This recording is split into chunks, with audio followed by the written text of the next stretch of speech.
Hare Krishna. Hello, ladies and gentlemen, and a very warm welcome to Evolving Consciousness. I'm your host Purushottam, and you might be wondering the strange start of today's video. As you probably know from the thumbnail of the video, we are going to talk about the Supreme Personality of Godhead, a God who needs no introduction, a God who is not only mesmerizing and captivating, but probably is the most versatile gods in our culture. What do I mean by that?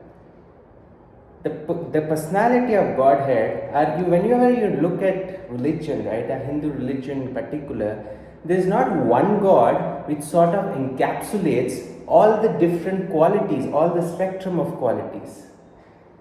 Lord Shri Krishna was not only playful, naughty, but he was also a perfected yogi. He was a person who was the epitome of the highest spiritual knowledge. Now it is very difficult to sort of get all the qualities in one person. A man who can be most naughty and a person who is the epitome of spiritual excellence. Normally we would find confines, small isolated branches of people having these qualities. But we have all the different spectrum of qualities in one personality, Lord Krishna himself. Now, Lord Krishna has been personally very close to my heart, both in terms of a devotee as well as both in terms of following his teachings. Because let's remember the Bhagavad Gita, which was given by Lord Krishna. It's not an ordinary book. Let us realize this. Srimad Bhagavad Gita has been the world's most revered book. That even the world's top management B schools, whether it be Kellogg's International B School, one of the top management B schools in the world, or the other management B schools, they consider it as a preamble for management and leadership lessons. So it's not an ordinary book. Also, why it's not an ordinary book is the fact that let's understand how the book culture works, right? Let's say in today's era, if a book is published, it runs for a couple of years. If it's a bestseller, it would run for a couple of decades. But after that, the next big book comes in. So we lose interest in that book and we move on to the next. But Bhagavad Gita was narrated 5,000 years back. And it is still has not lost its significance. Its significance is immense. And for a book to do that, it cannot be an ordinary book. For a book to have been immortal across different generations, for a book to have been passing through so many centuries of lifetimes, so many centuries of generations, truly there has to be something of value. Truly that book is divine. Now this video is not going to be about Bhagavad Gita and the teachings per se, but this video is my humble attempt to sort of encapsulate the top 5 learnings from Lord Krishna. Not one video, not millions of videos would have the potential to capture this epitome of divinity. But what are the pragmatic top 5 lessons which you and me can learn from this Supreme Personality of Godhead, Lord Krishna himself? Now, there have been extremely vibrant saints who have written in such poetic, prolific manner about the greatness of Lord Krishna. There is this entire cantos of Srimad Bhagavatam, which is filled with beautiful treasures of stories of how Lord Krishna performed his various leelas. Let us understand, Lord Krishna was not an ordinary incarnation of Vishnu. He is considered the Purna Avatar, meaning the embodiment of all characteristics. Because if you look at the different avatars of Lord Vishnu, you will find that every avatar had a sole purpose. Like Ram, the avatar of Ram was incarnated to show humanity and mankind what the right conduct should be. But Lord Krishna was such a broadband personality, right? He had so many different qualities, and often we don't find so many different qualities in one person. Normally, a person who is spiritual, he is seldom naughty, but a person who is naughty as well as who is the highest in terms of spiritual acumen and spiritual eloquence, it's very difficult to find such a bandwidth, such a range of widespread qualities in one personality. But Lord Krishna was a personification of that. Now, before we dive into the top 5 lessons which you and me can imbibe from Lord Krishna, I would want to narrate a story in the Mahabharata which sort of will give you a very powerful message to begin with. Now, this is a story in the plot of the Mahabharata. So, what happens is Bhishma Pitama, who is considered to be the most ferocious and the most powerful warrior of his era, he declares that by the next sunset, right, he will kill Arjuna, whom the Lord was very dear to. Now, when Lord Krishna comes to know about it, obviously he is baffled. Obviously, he is devastated because he knew the prowess of Bhishma. Bhishma Pitama was the most ferocious warriors in the army of Kauravas. So, once he gets to know, Lord Krishna gets a little agitated and he rushes to inform Arjuna, and he comes to know there that Arjuna is sleeping peacefully. Right? And he comes to Arjuna and he just shakes him. And he says, Arjuna, there is something you need to know. And Arjuna gets up and says that, yes, tell me, tell me Krishna, what is the matter? Then he says, Bhishma has taken this Akhanda Pratigya, meaning a strong resolve that he will kill Arjuna. Arjuna says that it's okay, let him have the firm resolve. Then Krishna is captivated that why are you not panicking, why are you not baffled? Then Arjuna says that my lord, you are on my side, and I know when you are on my side, there is no possibility of me losing. Such was the level of surrender to God, such was the level of surrender to divinity which Arjuna had on Lord Krishna. Even Krishna didn't have that kind of a conviction. The reason I brought up this point, this plot, this story was the indispensable power of surrender and faith and a conviction we need to have on our actions or on our supreme energy, like whichever power you believe in. If you don't believe in any power as such, you need to have that conviction within yourself. Look at the amount of surrender Arjuna had on Lord Krishna. And we know what happened after that. Lord Krishna broke his own rules.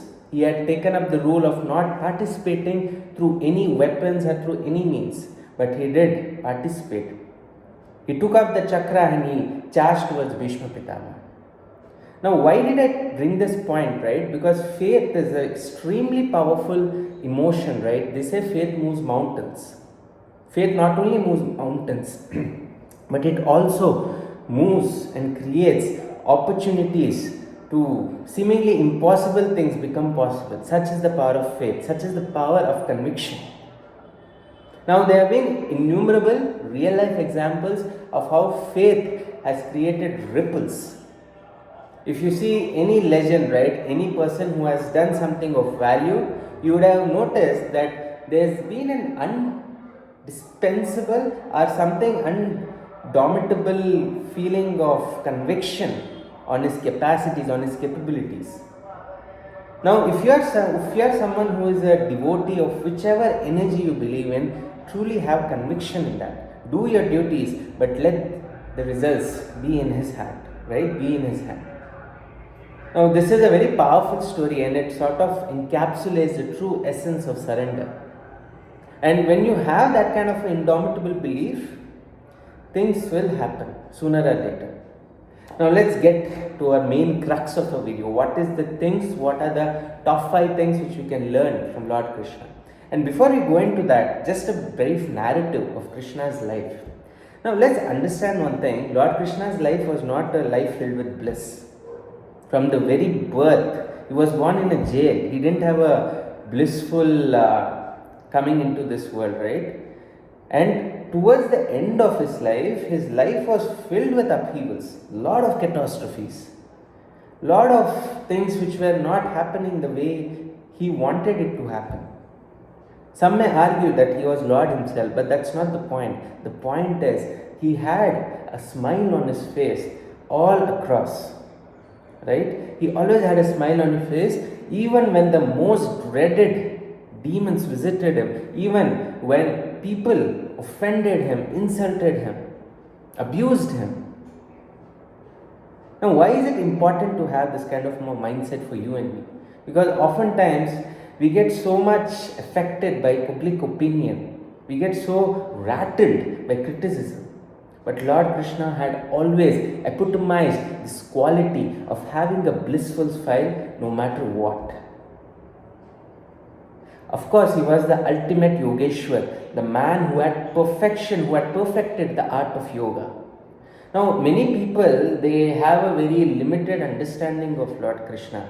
Unfortunately, they have reduced Lord Krishna to only Ras Leela, right? They say that Krishna had 16,000 wives and he played along with them. It's very unfortunate and rather filthy that people have such a crippled understanding of this epitome of divinity. Now, they also justify their all the modern day activities which are filled with filth, giving the example of the epitome of divinity, Lord Krishna. Let's understand, you and me cannot have that level of yogic control, that level of yogic spiritual knowledge. If we do have, we can also fool around. But let's understand that he was divinity himself and you and me are normal human beings. So it's very easy and convenient for people to pick things from a particular godhead and you manipulate it and utilize it for their own liking. But that is not how we need to view godheads. We need to look at them from a holistic standpoint, not only just capture one aspect of their personality and sort of justify our dubious deeds, right? Lord Krishna was much more than that. He was considered the Leela Purushottam. He was considered that personality who is the epitome of all greatness. Now let's get back to our main focus, right? Because we can keep on talking about the glories of Lord and how beautifully he had lived his life and the nuanced lessons through his life which you and me can learn from. Now let's get to the lesson number 1. Now the lesson number 1 which we can learn from Lord Krishna was he was always someone who pursued acts of love, right? The things which he was passionate about. He never gave up on what he loved. Now, you might be thinking, how is that going to be relevant for you and me, right? So, he never gave up on playing his flute. Now, this might be very simple, very common. It might not be very philosophical or deeply ingrained, but it has a message for you and me. Because let's remember, passion breathes life into your day-to-day activities. Because you feel a sense of motivation, enthusiasm, and modern day neuroscience has proved that how passion can improve your productivity, how passion has a significant impact on your physiological and psychological health. Hence, passion is not a luxury, it's a necessity in today's day and world. Because if you are not doing something which you are passionate on a day-to-day basis, you are dying basically, right? Even though you are consciously not aware, but you are going to live like probably a robot or someone who hasn't had the taste of life. Lord Krishna was filled with liveliness. One of the reasons was he was an ardent devotee of his own passion. So it's very important that you and me cultivate those passions. Now coming to lesson number 2. Now this is huge. He was always of service to people around him, even though they were not sort of related to him. That Kali Nag episode wherein he saved all the people who were sort of belonging to that village, he always had this relentless approach of service. And it came from an unconditional place. Now, why is service important for you and me, right? So let's understand that when you indulge in something without any expectation in return, right, that gives you a deep sense of fulfillment and a deep sense of awe towards your contribution. And it has a very important impact, which is a deep psychological impact. So you are growing in your own eyes, your self-image is improving. And today modern day psychologists say that whatever results you have in your life, in any dimension, is a reflection of your self-image. What do you think about yourself? And when you indulge in acts of service, unconditional service, without any expectation per se, right, that is truly elevating for you. It's very ironical and rather amusing that true selfless service is actually selfish, because you are the person who is benefiting the most, right? But we need to be very granular in assessing our own consciousness as to whether I am truly being selfless or do I have any selfish intention. When I started this YouTube channel, I wasn't very regular in uploading videos, but I did commit myself that I will start regularly uploading videos. Now, I am not uploading videos here so that I get some kind of applaud or likes or views. That doesn't matter to me. All it matters to me is to be of value to someone, is to be of service to someone through this knowledge which I have read and accumulated to different books. And that gives me a sense of joy which is beyond this world, which cannot be put in words. Hence, you can also explore in your own life what are the ways through which you can contribute to those around you, and which does not give you a direct material benefit, but it will give you a sense of balance, a sense of peace, a solace. And this, if it is connected with something you're passionate about, like for me, I love having this kind of conversations. I love preaching or having this kind of sharing knowledge, right? And because I always am a passionate public speaker, so I thought clubbing my passion, also being of service, could be a powerful marriage, and I could probably not only contribute to the people but also hone my passion of public speaking. Hence, you can also think of certain alternative in that regard. Now, coming to lesson number 3, which we have sort of discussed about smiling always. Krishna always had a smile on his face. His never say die attitude captivated people around him. Because if you are someone who has a genuine smile, right, not a fake smile, because today's world, people normally fake smiles. No, I'm not talking about that. A smile which is coming from a deep sense of purpose, conviction, rhythm, that is the smile I'm referring to. And he had this indomitable sense of resilience, an indomitable sense of equanimity. Even in the worst of situations, he was able to maintain his calm and balance. Now, he was the ultimate Yogeshwar, and he had given the teachings of Bhagavad Gita, but we all can learn from him what true yogic conduct is, what true yogic behavior is. Also, one very important aspect of Lord Krishna was, let's remember, he was God himself. And not only God, even in the material realm, he was the king of Dwarka, one of the largest kingdoms at that time. But he was extremely humble. He always respected his elders, though he was everything, right? Universe himself, but he respected his elders. Oftentimes, we normal human beings, when we are acquired certain achievements, smallest of achievements, if we are someone who look good or probably have some degrees or someone who has a good reputation in the professional front, we tend to grow this ego. But we can learn from Lord Krishna. He was the epitome of beauty. He was the epitome of all great qualities one can ever imagine, but he still was humble. Humility was the gem which he always carried. And also, he always said one thing very beautiful, right? That unless you are humble, you are not open to grow, you are not open to learn. And he had this, and many would not know that Krishna, though he was God himself, had gone to a proper learning, he had gone through a particular guru called Sandipan Guru. So he had taken proper professional training, and Krishna was not only what we know about him, right? Normally when we talk about Krishna, we only know about his Ras Leelas, he was dancing with girls and gopis. No, Krishna is beyond that. Krishna was someone who was not only known about all spiritual subjects, he knew spiritual philosophies, and he was also a master of astrology, he was also a master of different Vedic sciences. And he had a very disciplined routine. I was reading in one of the ancient texts how Lord Krishna conducted himself throughout the day. He used to get up in the Brahma Muhurat, which is sort of the early time of the day. He used to meditate. He used to go and feed the cows. He had an extremely disciplined routine. But most of us, what we think, he is always roaming around with girls and flirting with them. No, Krishna is way beyond that. Let's not insult our God by sort of confining him in these sort of entertaining entities, right? He was way beyond all these things.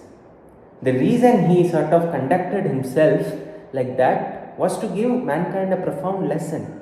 He always used to emphasize on being playful. Now, oftentimes, what happens is when we acquire a lot of knowledge from different sources, we tend to take ourselves too seriously. To sort of counter-affect that, he portrayed himself as a playful personality, because people who are genuinely playful, they are someone who are always light. The reason you and me are captivated by a child as someone who is very young is because of his playfulness. They don't harbor grudges or resentments. They are always light. They are always in the moment. Which brings me to the fourth lesson of Lord Krishna. He was always in the moment. He was always mindful of the present moment. It is rather amusing, and also my heart expands with pride and a sense of awe and devotion towards Lord Krishna and his teachings.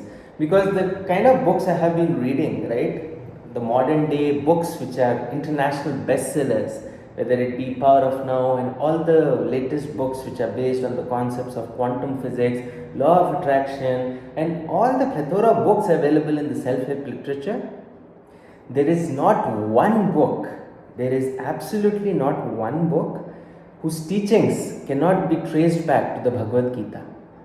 Bhagavad Gita has such deep, nuanced detail. It talks about quantum physics, it talks about law of attraction, it talks about power of now, the entire branch of mindfulness. Lord Krishna 5000 years back had told about it. Just look at the vision, just look at the eminence of that text.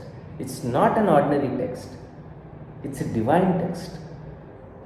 And the divinity of the text is such that it can be applied in myriad of situations, right? But one thing to note here is Bhagavad Gita needs to be applied in the right context. Most people try to twist the meanings of Bhagavad Gita to their own liking. No, that's not the case. And hence the role of a guru comes into place. So don't just go and read Bhagavad Gita as it is, and don't try to sort of convolute it as per your norms. Because if you would have seen the movie Agnipath, where Hrithik Roshan and Sanjay Dutt were its protagonists, the stars, right? So he had a very anti way of implementing Bhagavad Gita, Sanjay Dutt. That's not what I'm talking about. Bhagavad Gita in its true essence is something which cannot be understood intellectually. It needs to be felt by your soul. So if you are someone who has never read it, I highly encourage you to read that. There is something about that book, whenever you just glance through the pages, it touches something deep within you. You won't know why, how, you can't intellectually understand the reason, but something shifts within you. There comes a paradigm shift in your consciousness. So powerful is this book. Now, this was my take on Lord Krishna, right? Because Lord Krishna is such a powerful personality for you and me to relish. We can have so many of his lessons and so much of the way he conducted himself in his day-to-day life, the way he had a divine aura, a captivating, a mesmerizing aura. Because let's understand that divine aura and captivating aura, it didn't come from just fooling around, right? He really worked very hard on himself. Very few know that Krishna had deep practices of penance. Now, most people don't know this side of Lord Krishna, right? They only know about the fooling around part, but they don't know about how much of tapasya, how much of penance Lord Krishna engaged himself in to become the ultimate Yogeshwar. Hope this video brought value to you. Hope this video inspired you to sort of glorify Lord Krishna. Not only glorify Lord Krishna, try to implement few of his teachings. And if you are someone who hasn't read the Bhagavad Gita, you should start reading it. It is something which is a soul cleanser. It's something which completely obliterates all layers of ignorance in mankind, because ignorance is the real cause of all kinds of suffering, right? And 95% of human suffering of today is psychological. Thank you so much. Hope you enjoyed this video. If you really like the content of my today's video, don't forget to share with 3 or 4 of your friends, and also don't forget to like the video and subscribe to my channel. Thank you so much and meet you in the next video. Bye.